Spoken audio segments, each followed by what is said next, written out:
नमस्कार, मी स्नेहस किचन मध्ये तुम्हा सर्वांचं खूप मनापासून स्वागत। जर तुम्ही या चॅनलला नवीन असाल तर सबस्क्राइब करायला विसरू नका। तर आज आपण बघणार आहोत एकदम साध्या सोप्या पद्धतीत चविष्ट अशी कच्ची दाबेली। तर चला व्हिडिओला सुरुवात करूया। कच्ची दाबेली बनवण्यासाठी साहित्य बघून घेऊया। इथे बटाटे स्मॅश करून घेतलेले आहेत उकडून।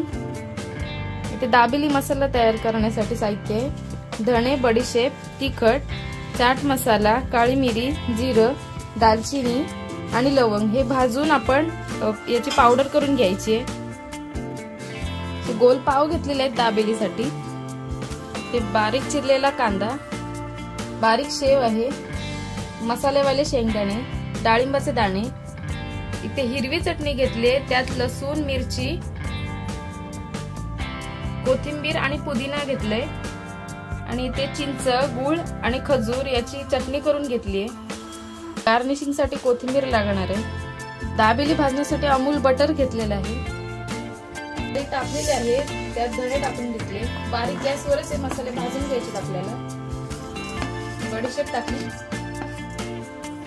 जिरं, काळी मिरी, दालचिनी आणि लवंग। चला 1 ते 2 मिनिटात मंद आचेवर गरम करून काढून घ्यायचं लगेच। थोडं थंड झाले की दाबेली मसाला तयार करून घेऊया, त्याची पावडर। मसाले थंड झालेले आहेत, त्याचे भाजलेले मसाले होते ते टाकून घेतले। त्यातच चाट मसाला आणि तिखट टाकून घेऊया, त्याची पावडर करून घेऊया। चवीनुसार मीठ टाकलं त्यातच थोडं।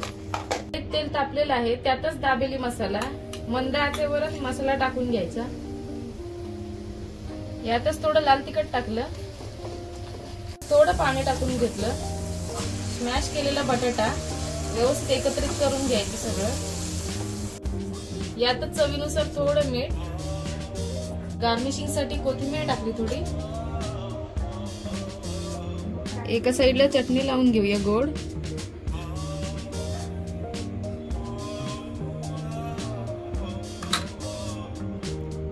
याच दुसऱ्या साइडला हिरवी चटणी लावून घेऊया तिखटवाली।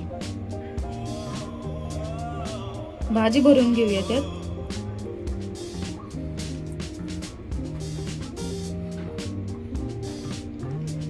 यातच थोडा कांदा टाकला, डाळिंबाचे दाणे, मसालावाले शेंगदाणे आणि बारीक शेव टाकून घेऊया।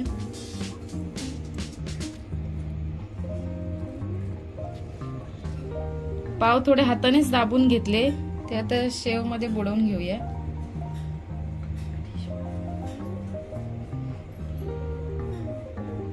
तव्यावर बटर लावून घेतलं पाव भाजण्यासाठी। यावरच पाव लावून घेतले। छान असे बटर मध्ये खरपूस भाजून घ्यायचे दोन्ही साइडने पाव। थोडं वरती पण बटर लावून घ्यायचं।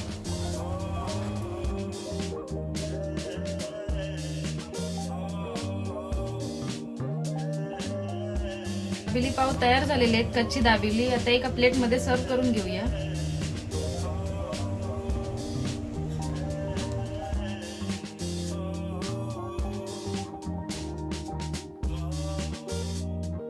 तुम्ही बघू शकता कच्ची दाबेली तयार आहे। ही रेसिपी तुम्ही नक्की ट्राय करून बघा।